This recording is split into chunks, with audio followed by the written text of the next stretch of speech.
இப்போ ஸ்ட்ரைக் இன்னைக்கு சொல்லியிருக்காங்க. அதனால இப்போ எங்கள் தற்காலிக ஓட்டுநராக ஒரு 50 பேர் வந்திருக்கிறோம்.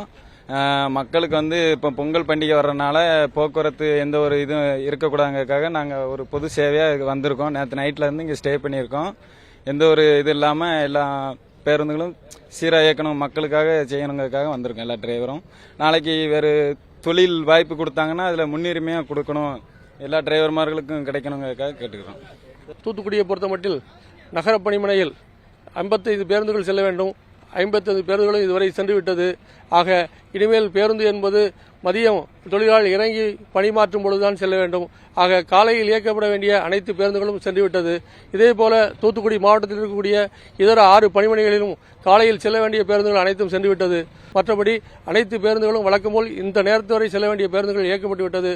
பொதுமக்களுக்கு எந்த ஒரு பாதிப்பும் இல்லாமல் பேருந்து என்பதை தெரிவித்துக் கொள்கிறேன். தமிழக அரசினுடைய பொறுத்தமட்டில் இந்த வேலைநிறுத்த கோரிக்கைகளை பொங்கலுக்கு பின்பாக பேசி முடித்து நிறைவேற்றி தருவேன் என்பதை வாக்குறுதி கொடுத்திருக்கிறார் போக்குவரத்து அமைச்சர். ஆக அமைச்சர் சொன்னதையெல்லாம் செய்து வருகிறார். அதேபோல முதல்வரின் அறிவிப்பின்படி இந்த கோரிக்கைகளையும் பொங்கலுக்கு பின்பால் செய்து தருவார் என்ற நம்பிக்கை இந்த தொழிலாளருக்கு இருக்கிறது. ஆகவே அந்த நம்பிக்கையின்பால் இந்த தொழிலாளர் அனைவரும் பணிக்கு வந்திருக்கிறார் என்பதை தெரிவித்துக் கொள்கிறேன். செய்திகளை உடனுக்குடனும் துல்லியமாகவும் தெரிந்து கொள்ள சப்ஸ்கிரைப் பண்ணுங்க.